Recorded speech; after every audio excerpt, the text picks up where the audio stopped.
Let us know. Where are you joining from? Oh, great. West Side. Thanks, Brian. Crystal Lake. Wonderful. Hyde Park. Atlanta. Great, Atlanta. Thanks. Oak Park. Chicago. Berwyn. Oregon. Thanks, Oregon. Chris from Mundelein. Thanks for being here.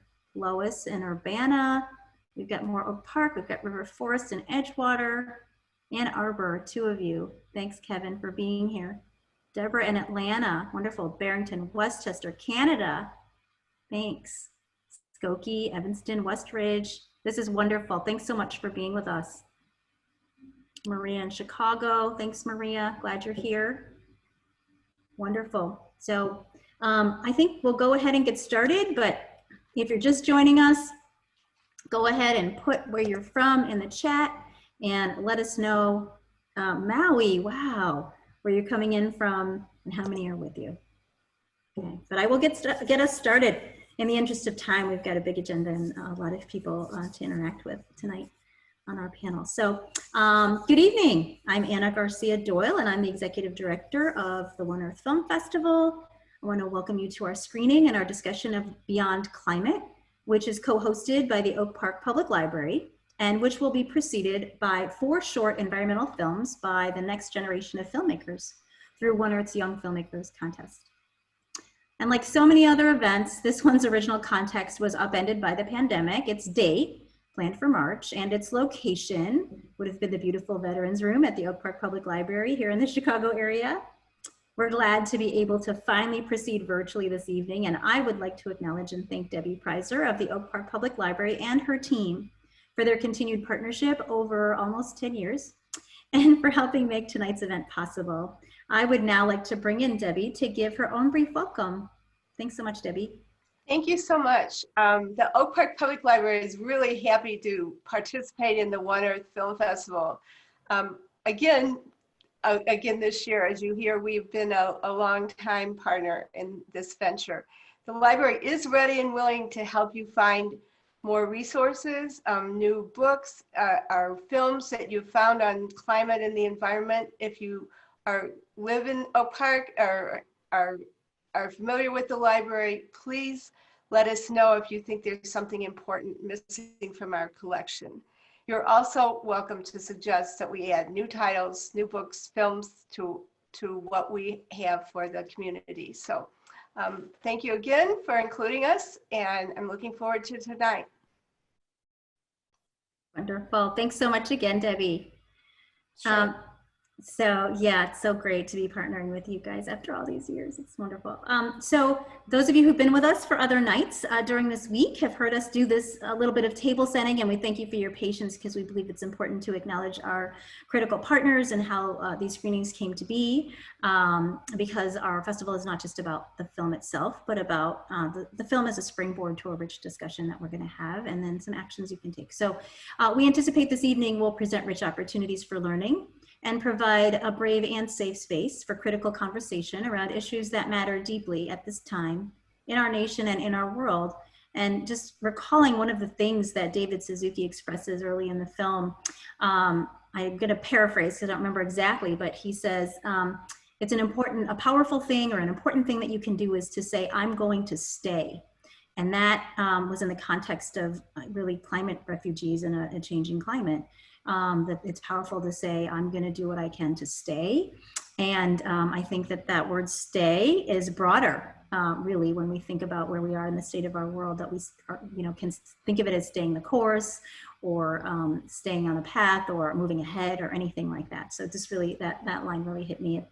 You'll hear it when we listen to when we watch the film. So this year's 2020 festival theme was and is the power of we, which reminds us in this pandemic and election year that we can make change for our planet, both individually and collectively. One Earth's mission is to utilize the power of film to spark awareness and action on issues of environment and topics intersected with environment, including social justice. One way that mission is perhaps reflected is in this quote. I always wondered why somebody didn't do something about that. And then I realized I am somebody. So that's our invitation to you tonight, among other things, to realize that you are somebody and that you can do something. So in terms of the flow of the evening, Our event will take place in 4 parts, so we're welcoming you now. That's the first part. Soon we're going to introduce you to some folks who can help us have a great discussion after the film. But right before we view the film, our AV lead, Garen, will share some quick Zoom basics. Just know for now that we'll all be muted unless we are called upon to speak, and that we will be using the chat for questions and discussion. Next, we're going to view the film together via Zoom's screen share feature. And then we're going to have conversation and Q&A facilitated with some wonderful panelists about the film and its themes, including social and environmental justice. And then we're going to end with some actions you can take to help in the topic areas of tonight's film and discussion provided by our panelists, as well as action partners from the Alliance for the Great Lakes and 350.org. One last thing before we meet our facilitator and our program participants. So if you're active on social media, please tell people that this is happening. I think it's really important to amplify the community that we're building anytime that we're building community. And if you could do that to amplify what we're doing here right now, that would be great. So now I would like to introduce Margot McMahon, our discussion facilitator for the evening. Margot is a lifelong environmentalist, an internationally awarded sculptor, and she creates human, plant, and animal forms to say, through art, her hope that decisions be made to support life on Earth. She's also received exciting news that 2 of her new books are being published with launch dates of June 2021 by Aquarius Press. So be on the lookout for those. Margot, we're so grateful to you for playing the role of facilitator for our discussion tonight. And I'm going to hand it off to you. Thanks. Thank you very much, Anna. And thank you, Debbie, for hosting us today. I just want to do a really quick shout out to Sue, who I think is the furthest traveled but virtually from Tasmania. So if anyone else is further, let us know in the chat. Really looking forward to this panel discussion today. We have an amazing group of people that I am very eager to hear from and ask questions about this incredible film that we're about to watch that has global implications, even though a very specific area. The panelists are Mindy Agnew, from Sustainability Coordinator of the Village of Oak Park, Dr. Jason Funk, Principal of and Founder of Land Use and Climate Change Initiative, Chris Lindgren, Superintendent of Parks and Planning, Park District of Oak Park, Sarah Lovinger, internist, fiction writer, climate change activist, Executive Director at the Chicago Physicians for Social Responsibility, and 2 action partners after that. So while you're watching the film, think about what you'd like to ask them with their expertise, which is both local and global. And also put in the chat why you came today, what you were hoping to find with this film, and with the discussion afterwards.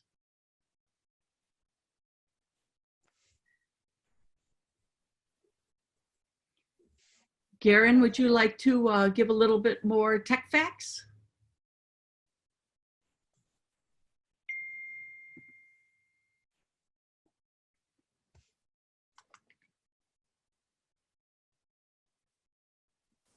Garen, you're muted. Oh, no. Yeah, absolutely. I would love to go over those tech FAQs. Do we potentially have a couple of agreements for the film that we want to go over before we jump into that?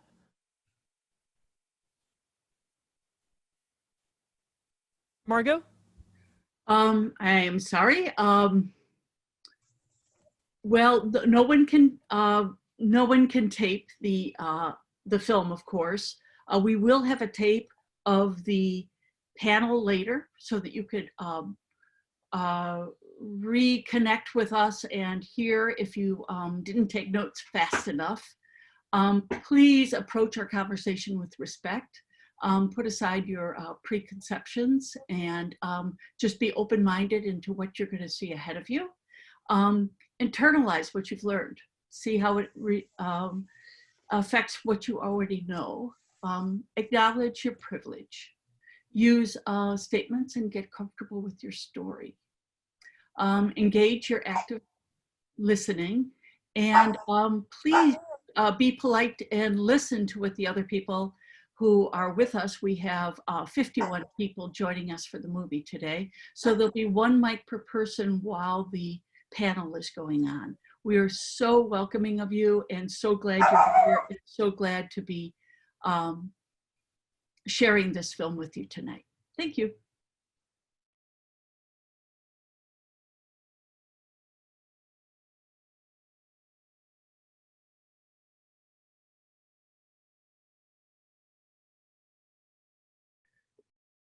Welcome back. Wasn't that a great adventure? I wonder if you have some comments you'd like to make about some of the scenes, people, or lines in the film that you remember. We'd like to see them in chat, and we will try and address them as best we can in the questions with the panelists.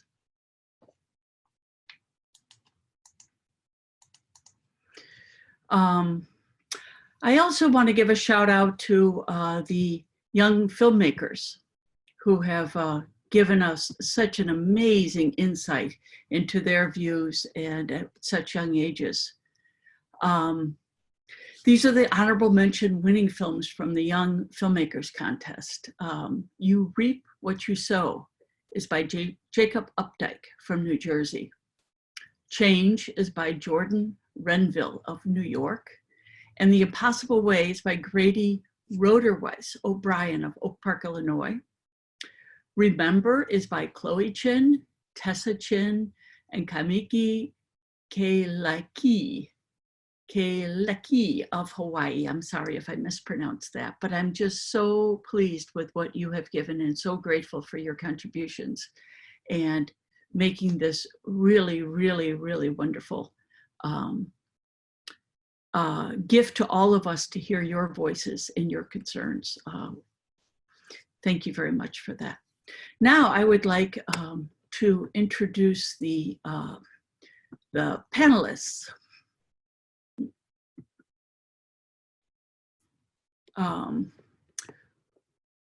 Who are, just one moment please, I'm finding them on my screens.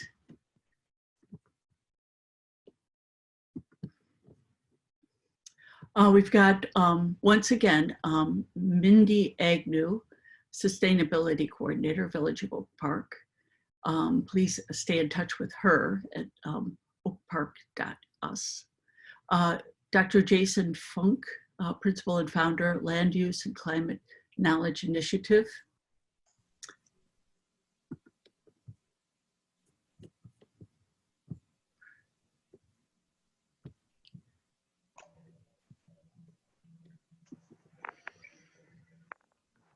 Chris Lindgren from Oak Park, Superintendent of Parks and Planning, Park District of Oak Park, and Dr. Sarah Lovinger, internist, fiction writer, climate change activist, executive director at Chicago Physicians for Social Responsibility. Please stay in touch with all of them. Thank you very much. I hope you enjoyed the Beyond Climate, and we will be putting together some of your questions to ask the panelists. To begin with, I would like to start with one while we're tabulating your questions. How does the weather in the South Pacific affect the west coast of the United States? Is the weather starting down near the Macronesia and Micronesia and building towards over the oceans towards the west coast?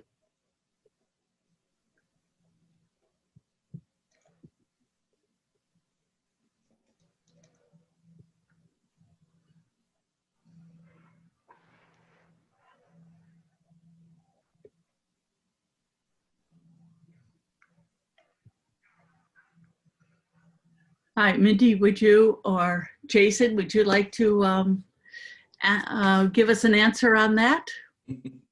That sounds like a bit of a climate science question, so I'll take a stab at it. Okay. So yes, there are things in the climate system that climate scientists refer to as teleconnections.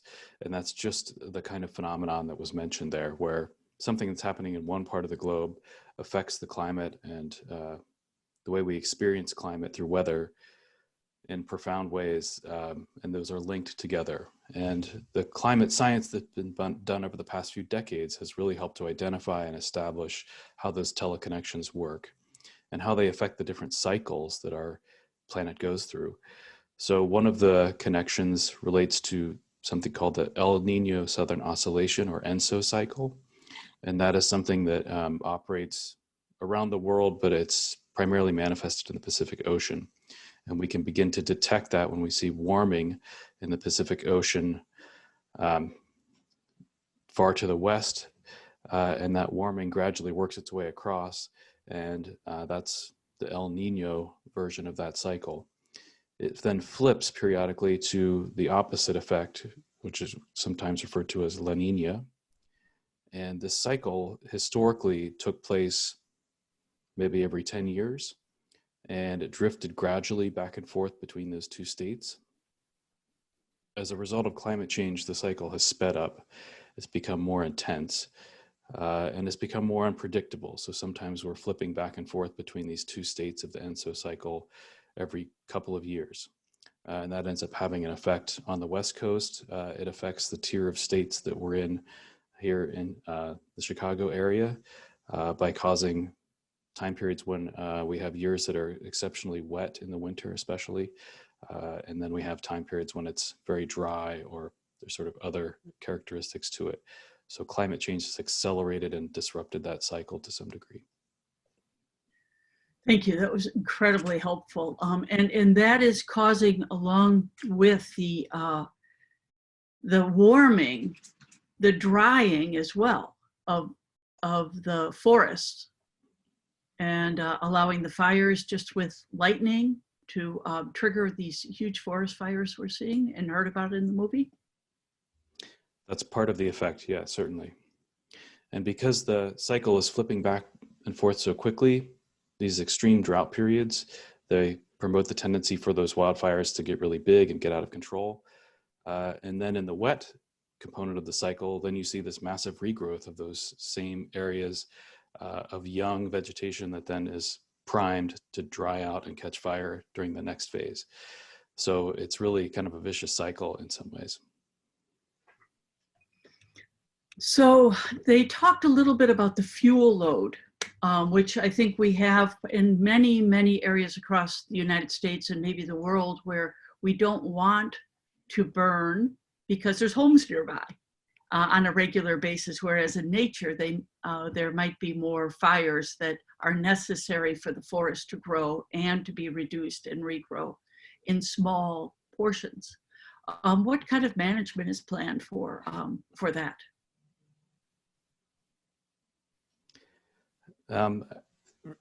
So we're living with a legacy of fire suppression in the United States and in many parts of the world.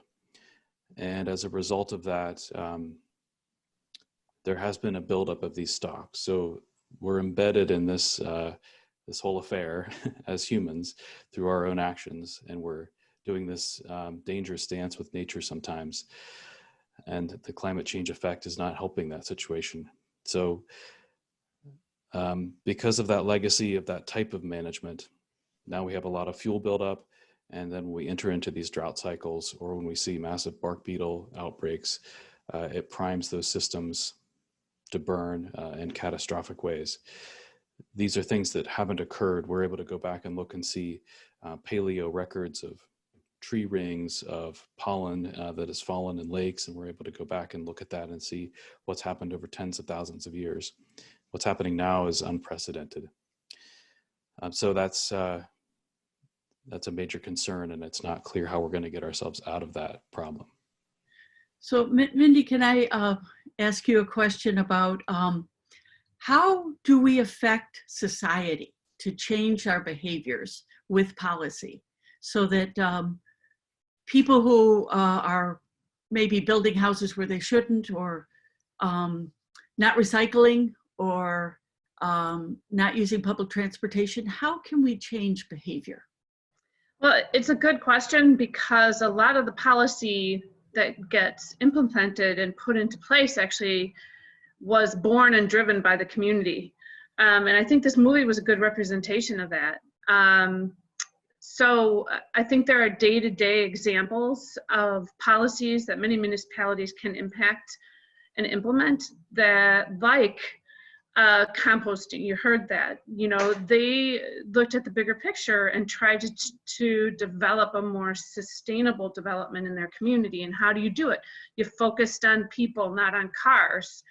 But I think the key message of that I took out of it, and it's very alarming, you know, even I typed in something in the chat, like, you know, we're in a place that we can't, in certain respects, that we can't come back from. But at the same time, it's an exciting opportunity for youth because they have so many more innovative resources that maybe we didn't when we started out years ago. But I think what's driving policy is everybody on this panel today and also on the call. But there are plenty of examples in many municipalities that can impact that. And it's just a matter of the community deciding no pipelines here is a really good example. I'll give you one other example that our community, you know, we're lucky to be an involved a community that's very engaged in sustainability initiatives. And so we've done things like implement, you know, if you want to use single-use plastics, like a plastic bag, there's going to be a cost associated with it. In an attempt to reduce the production and distribution of these plastics that we know are damaging to our environment, that's one thing a community can do on their own. That was community-driven. Our composting program in our municipality was community-driven. So I just hope that we leave here with that feeling that we can take an action to impact this. It's not all hopeless. Thank you. Now, what about carbon taxing? That's a little hard to do village by village, isn't it? Because you could just go to the next town.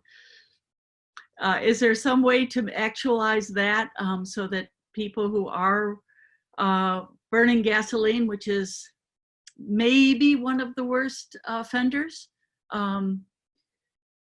could be a more regional or state solution? I feel it has to come from top down, bottom, and all from everywhere, from federal all the way down to regional, down to local and municipal. And it takes setting that desire, that goal, that policy will impact. Again, I think it's a great idea.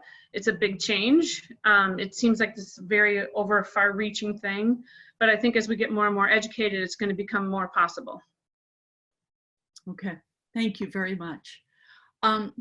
Dr. Levinger, we are all in the middle of this COVID crisis, which I think is very related to weather. I'm not sure how closely we can put it together, but it's definitely something that we're in an imbalance.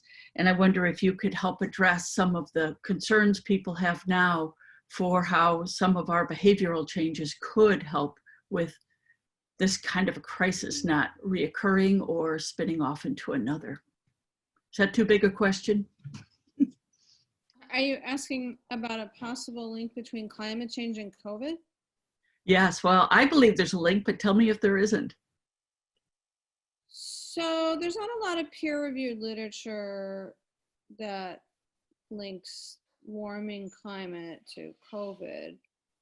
COVID-19 or SARS-CoV-2 is an example of a zoonosis, so a pathogen that was transferred from an animal host or an animal reservoir to a human host. And in us, you know, we think it, you know, I would say most educated people, but certainly scientists who study these things, think that SARS-CoV-2 came from China, from these markets in China, maybe from bats, or maybe from some more unusual animals than one name isn't coming to me right now.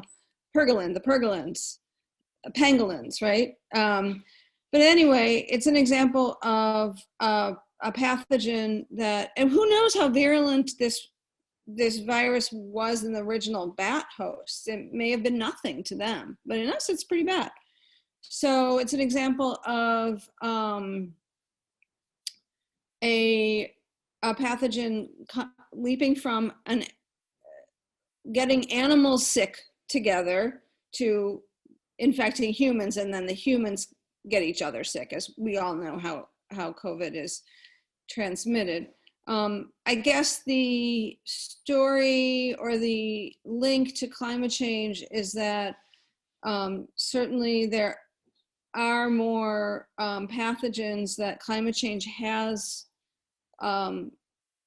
is increasing, and certainly the same encroachment on the natural world that we saw in the movie today, where in British Columbia, there's a lot of encroachment on the natural world caused by humans, whether it's in the forests or in the oceans or with, the pipelines, all the destructive things that that humans have caused. It's the same process is probably increasing pathogens in general. So probably somebody in China went into the wild, caught a bat or another mammal, sort of went into their territory and took that back to the market for sale. And that mammal had the virus and then passed it around the world. So I think that's the link, but I don't think we can say that a more warming world fueled this pandemic. We certainly know that a warmer world is fueling other pathogens, other zoonoses, but some other pathogens that are being fueled are West Nile virus and Lyme disease, and those are examples that are important to people in North America and certainly people in Chicago, where we're seeing a rise, and this is linked to warmer weather.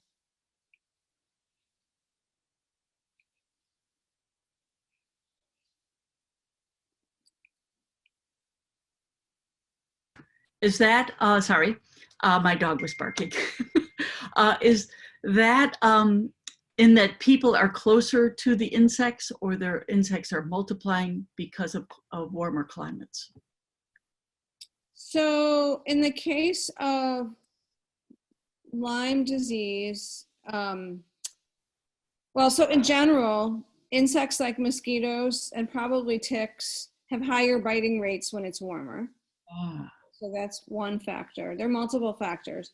Then if you look at West Nile virus, West Nile virus originated in the Mideast, spread to Europe, and then was first diagnosed in an American patient in 1999. That's not climate change, that's just globalism. Like a mosquito caught a ride on a Boeing 747 and landed in probably in New England, I think in the mid-Atlantic. And then the virus made its way across the US. There were a lot of hot summers in a row, like in 2002 and 2003. So the theory is that it's certainly hot summers led to the appearance of West Nile virus across all 48 states. Lyme disease is not a virus, it's a bacteria. It's treated with an antibiotic if caught in time. It's found only in certain pockets of our country. It's found in New England, northern Minnesota, and northern Wisconsin, and then in parts of Canada that are kind of contiguous with northern Minnesota and Wisconsin, and then on the West Coast. So if a friend of yours, like if you have a friend in Chicago who got West Nile, they must have been traveling to Wisconsin. Very unlikely that they got it in Chicago. That rarely happens. But it's felt that that particular tick that carries West Nile virus is able to thrive more and infect more deers, who then infect humans, who serve as the host because of a warming climate. So in these two pathogens that have become more prevalent in the last 10, 15 years, there's definitely a warming climate link. Thank you. SARS-CoV-2, we don't know yet. I'd say we don't know yet. It's still new. Yeah, it's a lot more to be discovered. I'm impressed with how much we've learned in a few months. Chris, could I ask you about human behavioral change? I have seen the solar panels and enjoy them very much on the Park District buildings in Oak Park to go from global to very local. And wonder through the Park District and your work there, what behavioral change can people make to help with our carbon reduction, reduce our carbon footprint? Behavioral change, I think it just starts with believing that you can make a difference, and what you do as an individual will make a difference. I saw some comments in there about individual actions. It's not just your individual action, it's maybe as a homeowner, right? You put solar on your house and that's a talking point for you and your neighbors. And you can actually, your behavior will affect others. I think that that's something to keep in mind. You have family, you have friends, you have coworkers. And so once you're able to adopt a change, a positive change within your own life, I think your behavior can help positively affect others.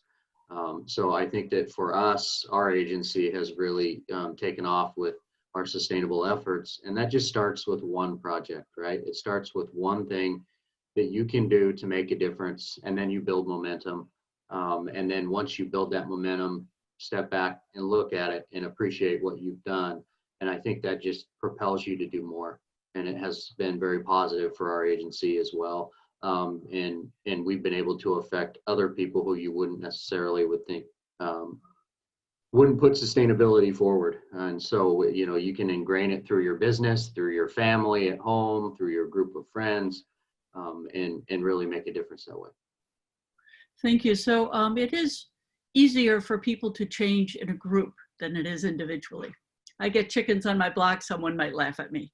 But if everybody gets a chicken on my block, then it's like, whoa, this is really fun to do together, just for example. So what is the Park District kind of encouraging with that? Solar panels are a great example. This is not scary anymore. This is something that works. Yeah, I think that we're not looking solely at renewable energy, but also energy reduction. I think that we do a pretty good job of getting the word out there and spreading the word to try to get our peers to jump on board as well, and residents. So we have also, we're the parks, right? There's a question about what can urban parks do for the environment, and it's pretty simple. In an urban setting like Oak Park, we are the green space. We are pretty much all of the green space. So I think that we should be leading when it comes to protecting our environment. That's our job. It's the outdoors, it's the parks, it's the trees. So I think that we absolutely need to be out in front, and we need to show everybody, not only can you put solar panels on your buildings, some of our buildings are very small, like a residential home. So when we built Austin Gardens Environmental Education Center, that was built not like your typical large environmental center where people will come in and look at birds on the wall or bees. There's a bee nest in the corner, that, you know, observation hive they can look at. For us, we wanted to make everything, you can see it and you can touch it. And so we wanted to educate people with that building. And so all the systems are visible. There's signage everywhere. We have a dashboard that you can see the energy and in and out. So I think that our drive is to educate. At Longfellow, we did a rainwater cistern. So actually it's rainwater and splash pad water. So we had splash pad water going in. So it was city water in, and then it was going straight to the drain. So that was a big waste of water. So in those hot months when we're using the splash pad, we also need irrigation. So it's a perfect marriage. So we're saving just at that site alone, almost 400,000 gallons of water a year. And that's using splash pad water and rainwater. And that cistern was supposed to go in the ground. We decided to put it above ground, and made some people nervous in the agency to have the big cistern, and I promised I'd make it pretty. And so now it's a talking point, right? It's this, what is that big grain silo that's next to Longfellow Center? And then, people start asking what it is. So we've got signage on it, and every time someone reads it and figures it out, they think that's pretty neat. And if we had that, and it's a constant reminder once they do see it. So we're really happy with trying to find other ways to create educational opportunities for our residents and patrons. Thank you very much. And you have to see through the trees to be able to see that cistern in it, because we are an arboretum as a village. So I'm very, very pleased to let everyone know who's not from Oak Park.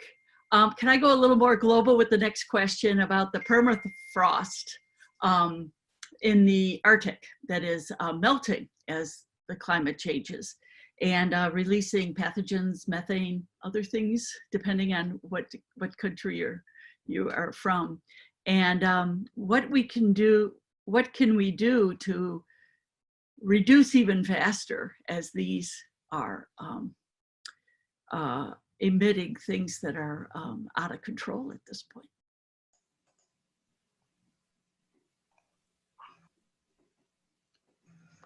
Okay, Mindy? I would like to say that one of the things that's helpful is look back and see what the worst offenders are in terms of emissions. And in every part of the world, demographics play into that. And what is the greatest contributor? So, it may be fossil fuel production in Canada. So that's what you focus on, right? It could be simply residential or commercial energy usage. I believe Chris hit on something that was really essential and important, which is, how do we conserve energy? What can we do in our individual lives to impact that? But I think it's really important to, not have to be a statistician or a data analysis expert, but look back at the information and see what you can focus on. A key thing that came out of the Vancouver example were how citizens and politicians kind of united together, but they really tried to put a focus on, if they're going to make a change, that they're going to make it easy. So those are some of the considerations, even at a global scale, that you have to look at. But I think finding the source and then knowing what to work on to address is important. And one thing at a time, but there's so many things at this point. Jason, do you have something that you'd like to add to that? I was just going to elaborate on the permafrost point for a minute, if that's okay. Mm-hmm. For those unfamiliar, permafrost is permanently frozen soil that occurs in places where the annual temperature is usually below freezing, the average temperature. So this is in the boreal zone and the high Arctic. And these soils, because of the way those ecosystems work on top of them, they gradually accumulate carbon and keep it frozen over time. When if that begins to thaw, that carbon becomes exposed to the atmosphere and microbes begin munching on it. And in the process of that happening, they release methane. And as we heard from that young filmmaker's video, methane is quite a bit more powerful than carbon dioxide as a greenhouse gas. So this is a very potent greenhouse gas that's coming from this natural stock that's been stored there for thousands of years. This is one example where the thing that David Suzuki said is really evident, that we need to pull back to give nature a chance. And by pushing these ecosystems past the point that they're adapted to, we are causing something that could become a runaway train in the climate system, meaning that this ecosystem where the permafrost is starting to become an emitter of greenhouse gases itself, just because of the warming that's already happened. And as that keeps happening, it's a positive feedback loop that just keeps getting bigger and bigger. And we could end up seeing that these emissions from those systems push the Earth into past a tipping point, and there's really no way we can pull it back to this nice, comfortable climate that we've been enjoying as humans for the past tens of thousands of years. So that's the kind of runaway train situation that keeps folks like me up at night. I think about all the changes we can make as people and the systems and inspiring things that have happened in a very short window of time when we all act together. But this is a thing that's, we just can't let it get past that point.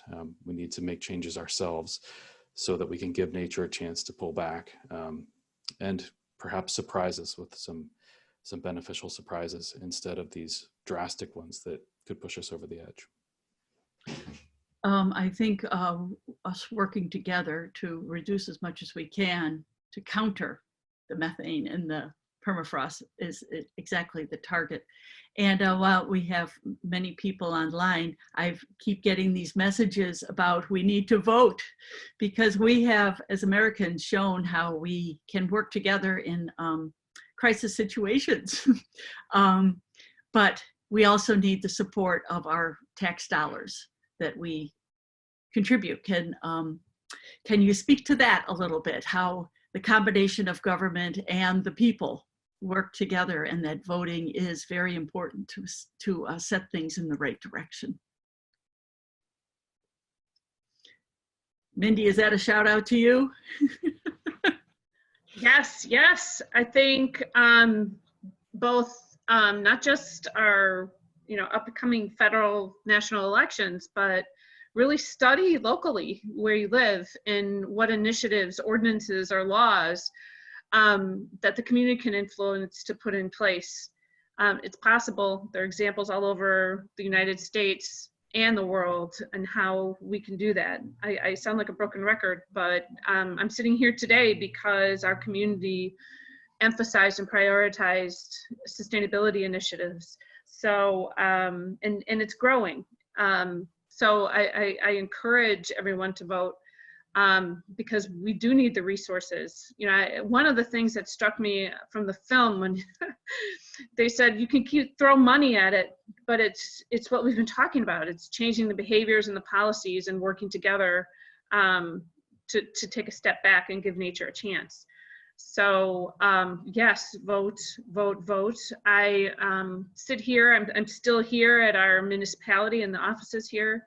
And there has been, since early voting started, a nonstop line around the corner. And I've never seen that here. We've always hosted early voting. So it's encouraging, and I think that's the best that we can do. It's the power that we have with our vote. Very, very, very important to work together and to have good leaders that we can work with. And that combination is what we've got to work with. So another good question here that just came in is we've got a lot of forests to replant. There's a natural system where you need the fire to split the seed, the forest regrows, but what do we do in the meantime to take in some of this CO2? Or is there anything that does it as well as trees? The ocean, I think, but what else can we do other than not burn any carbon?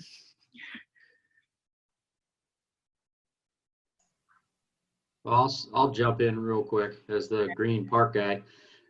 So I think that it's just important everything green, right, is going to help. And looking at your yard and your plantings, and maybe you need to look at the areas that flood in your backyard all the time, and find some plantings, do some research on some native plantings and see what works best in your area.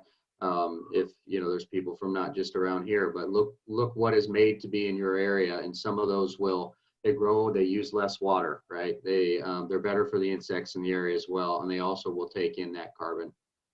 You'll hear a lot about farming techniques, and that's another huge one. And there's a number of ways to do it through farming techniques that would be incredibly helpful for this entire planet.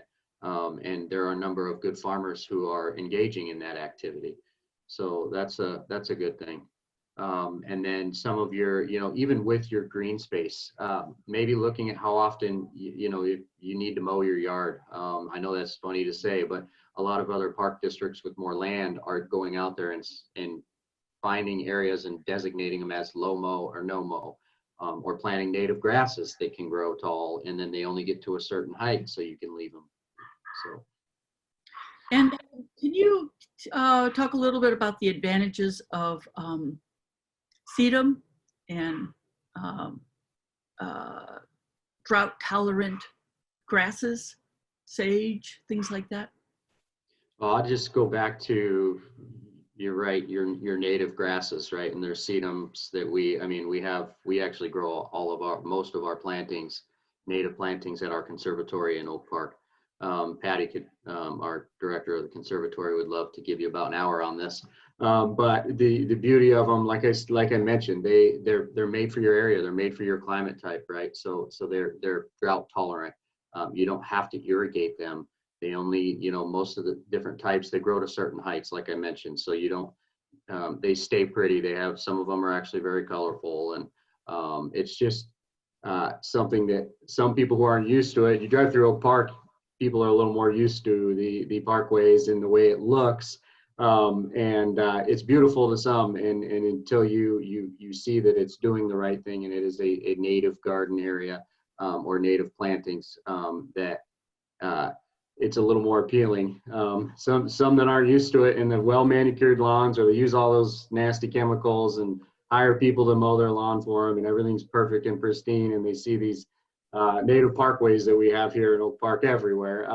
They're turned off by it, but I think anyone that knows about doing the right thing for Mother Nature and planting these native gardens for the insects and the local wildlife will appreciate the true beauty of that. So Thank you. Thank you. So Dr. Levinger, could I ask you to give us a few tips as we are close to wrapping up about COVID and what we're wearing masks, we're 6 to 12 feet apart now. What other advice would you give as we're trying to do the right thing, be outside but not too close, and how can we protect our voters so we can get out there and vote? I'll address COVID concerns, but I did want to go back to voting and politicians. And I have to say, like, I've sat on a number of governmental panels and committees. I'm currently on a committee, and I find that our politicians are just way too timid. I've been on a number of committees with really smart people spending hours and hours and days coming up with fantastic plans, probably like what they did in Vancouver, but then the actualization is just not there. So we need to be on our elected officials. Once we need to change course with this election, but then we need to be on our elected officials and make them get the work done so that we don't reach the tipping point where the methane in the Arctic is just headed right up into the atmosphere. I mean, then it is a doomsday scenario, as people have been saying in the chat. I don't want to go there, but we can't come back from that. We can't. There's sort of 12 tipping points that we can't, as a planet and as a people on the planet, come back from.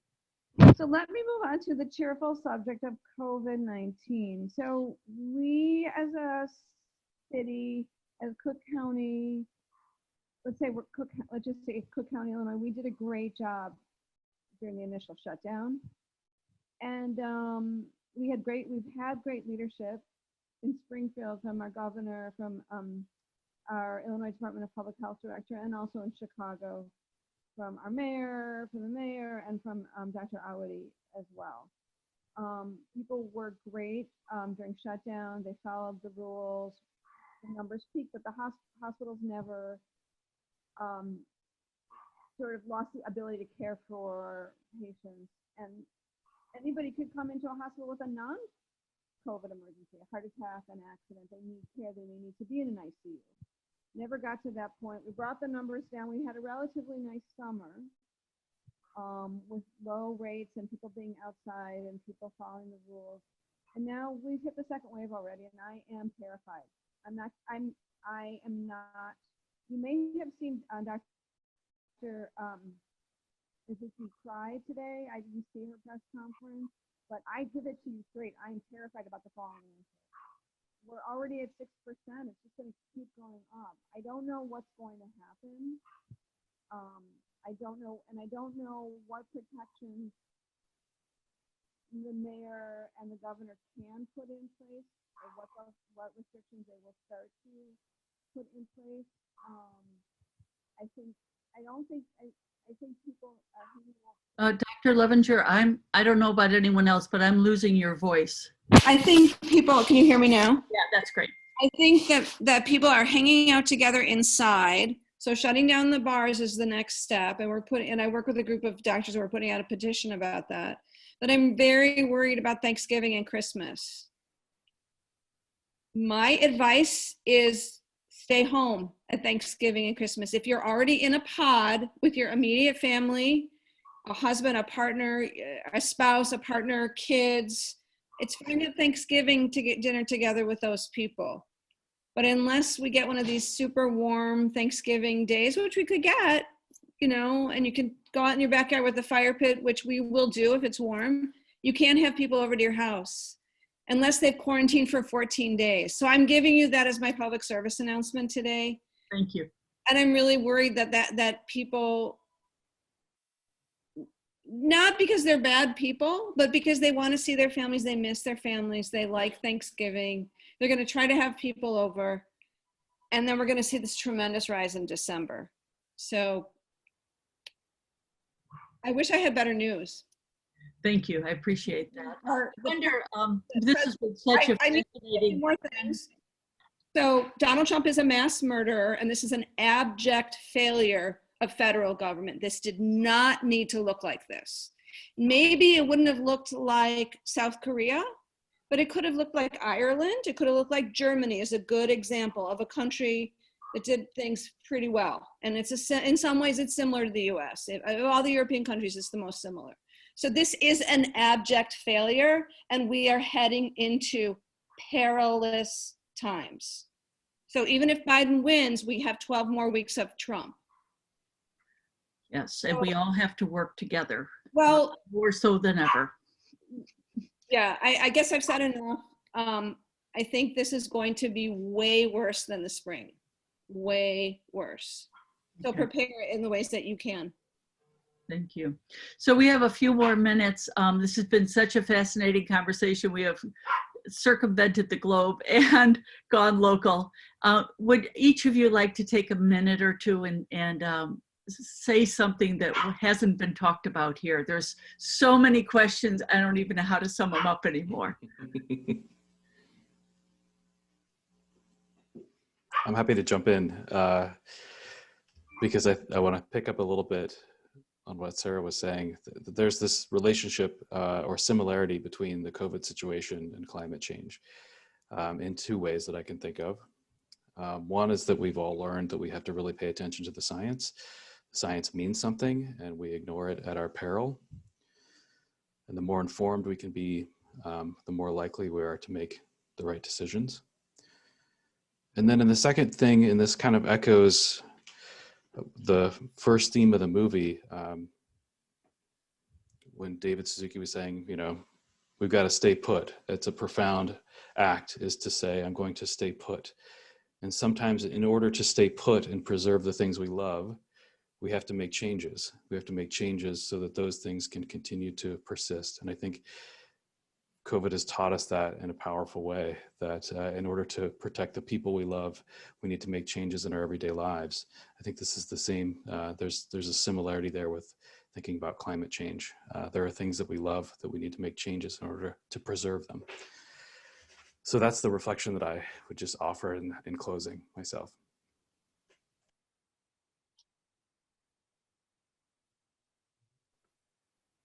All right, I'll jump in. Very well said, Jason. And I agree 100%. And what I will say, same thing about staying put. This is where we have to live. And I know we haven't really touched a lot on the climate justice, and that some people have the ability to move to different areas and others don't. And some people that are affected the most by this are people of color. And I think that that needs to not be left out.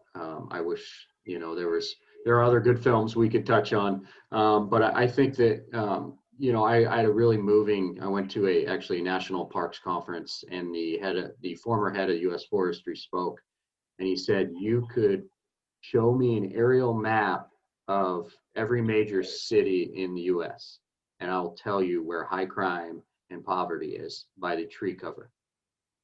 And so just the effects of trees, right, on warming, on cooling the area, providing shade. It's also, you drive into Oak Park, which is a great community, and it's an arboretum. We're very proud of that. But you drive from Chicago, and where there's no trees, and it's that tip concrete. Everything's concrete, right? And you drive into a heavily treated area, you feel cooler, you feel calmer, and you feel better, and you see nicer things. And it's really, really unfortunate, because you have these concrete areas that are filled with heavily heated areas, because they don't have any cooling. So it's just a poor place to live in. And then you have higher energy bills, right? Because you're trying to cool your area even more. So the importance of trees is big, but I want to leave it with just action.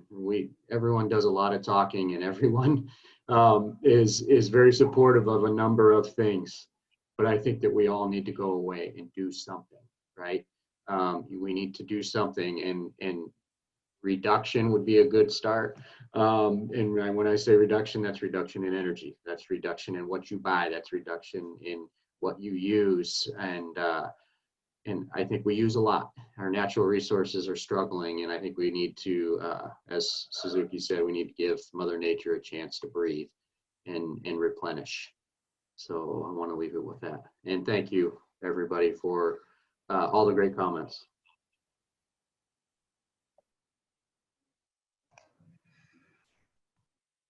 Well, I will give a very brief thought that ran through my head, things that came at me through the film. My favorite was we're all in this canoe together.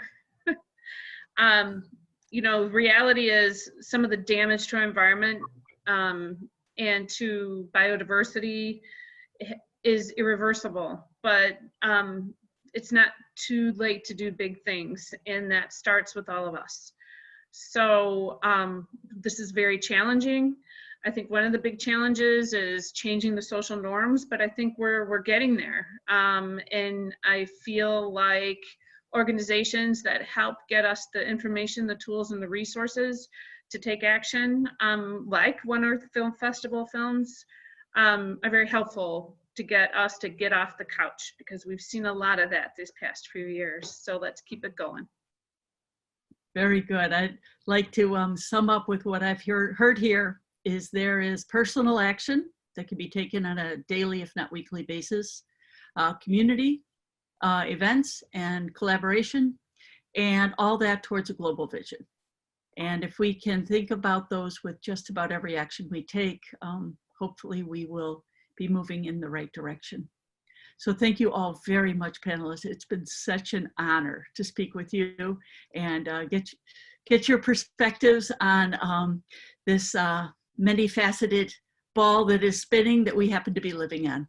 So thank you very much, and thank you audience members for coming and staying with us and being part of the conversation with the chat questions coming in. And it's just been amazing to go on this travel with you today in the movie, both intellectual and visual.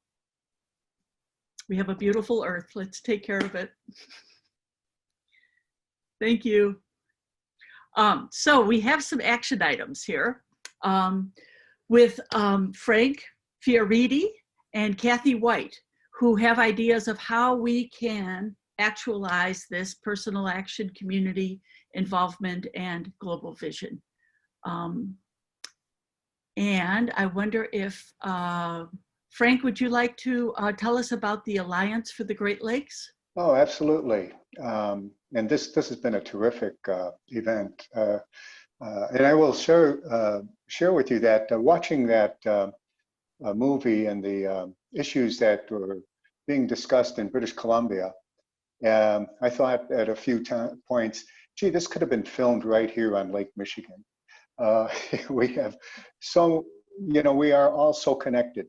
I just, the one thing, a couple of things stood out in that telling of the story about the increase in water temperature, and I got curious about that, and I looked up some articles, and the Great Lakes, which is unimaginably large collection of bodies of water, since 1995, their temperature, the average temperature, has gone up by 1.5 degrees Fahrenheit. And if anybody's stood in front of a stove and waited for a pot of water to boil, you think about how long it takes for small changes in that very small pot. And here we have this enormous water system. So the issues, and not everybody who was involved in tonight's showing is from the Great Lakes area, but we all share the same problems. On the screen, which I don't see necessarily, but I think you'll see a link to the Alliance for the Great Lakes. Okay, there it is, the voter toolkit. And I did hear vote come up a few times in the conversation here recently. And when you think about the power of we, as an individual, you know, I can talk to my neighbor, I can talk to the people across the street, I can talk to the group here on this call, but we really have to, in our society, get that word across to our elected officials. This toolkit, which is really focused on some of water matters, of course, here, Great Lake, affecting the 30 million people that we rely on the Great Lakes for immediate access to their water and so on and so forth. But the questions that are presented on that election document are questions that can be asked throughout the country, regardless of, you know, of course, we have a national election going on, but state and local.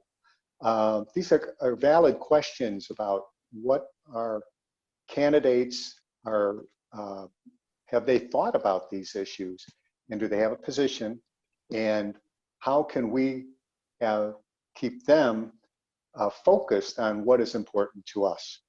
So I hope that those viewing this, whether you're from the Great Lakes region or from out west or from wherever, we'll take a moment to go take a look at our website and take a look at that voter toolkit.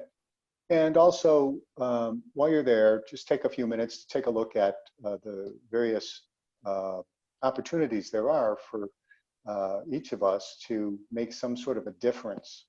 The Alliance has been around, this is its 50th year, and it is, among others, an advocate for the Great Lakes, and presents that opportunity for a group of people to present that power of we.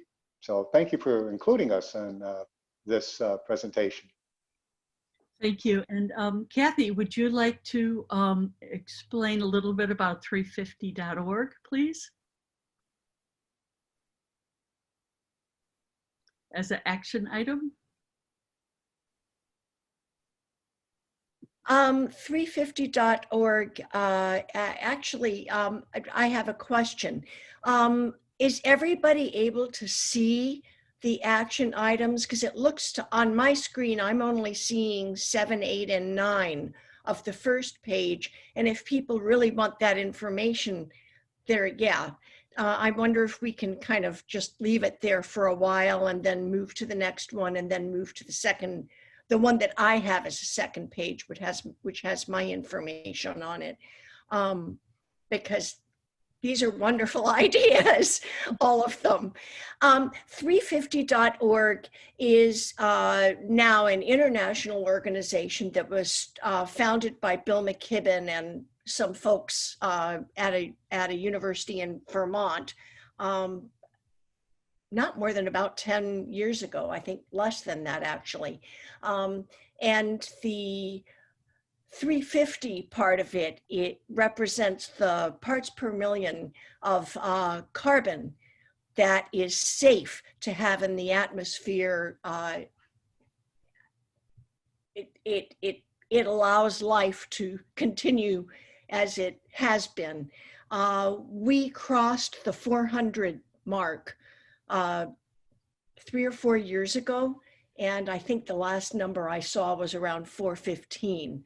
So we're considerably above 350. And 350.org has several projects that they are using to try to change that. And most of them are activist in terms of working with government, trying to make change, civic change at the local level and also the national level. The biggest one that they've got going on is divestment, and that's what the Chicago group is working on. If you are looking for a place to hook in, you might want to see if there is a 350 group in your area, because it is an international group and there are ways you can connect with it there. Our recommendations were on my second page, 8, the civic action. And I love the fact that there's a voter toolkit put out by Great Lakes. I stole that immediately to go look at. Anywhere you live, we need to be thinking, thinking globally, but acting locally. So working, writing your representatives is very important. The best way to do that is on a postcard. It makes it easily visible. It forces you to use succinct language and get your point across and get it out. And it also makes it easier for you to send more out. If you don't have to write so much, get cramps like I do in your hand.